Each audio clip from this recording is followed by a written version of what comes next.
Í æfingu 21 þá var byrjað að sýna að hér sé jafnaðarmerki. Síðan erum við að nota að þetta er alltaf 2k á móti k í öðru mínus 1. Það sé alltaf stærra fyrir öll k, þar sem k er bara talning stærri en 1. Sjáum hér að við getum ekki haft 1 með nefnaranum. Við erum að nota a-lið til þess að fá út b-lið og síðan erum við að nota a og b-lið til þess að sýna þetta hérna gildi. Og þar með höfum við sannfæst að þessi ójöfna gildi fyrir öll k. Og hér er ég bara að fikta. Ég er að prófa þessi ójöfnu til dæmis fyrir tilvikið þegar k er 2. Þá skoða ég bara fyrst vinstri hliðina. Vinstri hliðin. Ef k er 2. Er þá 1 pluss 1 móti 2 pluss 1 móti 3. Og hérna fæ ég bara útreikninga. Samnefnarinn er 6, 1 sem 2 sem 3 er 6. Hér þarf að lengja með 6, hér þarf að lengja með 3, hér þarf að lengja með 2. Svona, nú er þetta rétt hjá mér.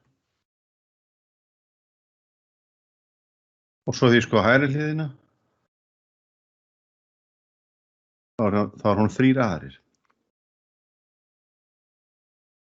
Og svo er spurningin, er 11/7 stærri en, jafnt og eða minna en 3 aðrir? Og það sést á því að margfalda í gegnum þessu ójöfnu með 12. Það ekki bara svolítið sniðugt. Hérna, eða bara 6. Og það þýðir þá að segjum bara 22 er stærra heldur en 18. Þetta er sama fullyrðingin. Margfalda hér. Þetta og hér.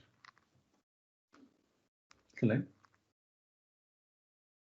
Og maður búin að svona aðeins að fikta, það er að prófa. Þetta er vonandi alveg beint af hugum. Það er bara að gera samnefnt og fá þetta út. En hvernig sýni ég að þetta hér sé stærra heldur en þetta? Jú, ein leið er að taka eftir, og nú erum við að æfa okkur í því að leggja mat á hlutina, að almennt gildir að vera með a sem er jákvæð tala og b sem er jákvæð tala. Og ef ég deili með stærri tölu heldur en b, til dæmis b pluss 1, þá er þetta alltaf rétt. Og hérna eru a og b jákvæðar tölur, eða strangt jákvæðar tölur. Og ef ég held áfram í b-liðinum með a-liðin, sýni þetta bara. Og ég hef 2k á móti k í öðru mínus 1. Og ég þarf að meta þetta einhvern veginn niður, finna eitthvað sem er aðeins minna.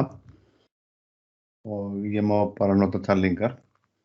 Þá er alveg á hreinu að ef ég stækka nefnarann, ég til dæmis 1, þá er ég búinn að fá eitthvað sem er þægilegt. Þetta er 0. Þá er 2k á móti k í öðru. Og það eina sem eftir er, til þess að fá þetta hérna út, er að einfalda. Þannig að þetta er svona tækni sem við erum bara að æfa okkur í og viljum hafa séð. En nú ætla ég að nota þetta tvennt sem ég er búinn að skoða til þess að fá þetta hérna mat. Hvernig förum við að því? Getum við einhvern veginn nota það sem komið er. Ef við skoðum með c-liðinn, þá erum við með 1 á móti k mínus 1 pluss 1 á móti k pluss 1 á móti k pluss 1. Og ef ég umræða þessu núna, ég sé að ég er búinn að nota þennan og þennan hér. Þannig að samkvæmt a-lið, þá er þetta 1 á móti k pluss 2k k í öðru mínus 1. Og ég er búinn að nota eitthvað sem ég er búinn að gera áður. Samkvæmt B-lið. Samkvæmt B-lið. Þá er þetta hérna meira en 2 á móti K. Þá er ég með 1 á móti K. Þá byrstu að setja það meira en. Og 2 á móti K. Og núna er ég að reyna að velta fyrir mér, hvernig get ég nota það sem ég er búinn að gera til þess að fá eitthvað sem er ekki augljóst í einu skrefi. Og svo er bara að klára. Svona. Síðan getum við notað þetta hér. Þess að segja eitthvað þýðuröðina.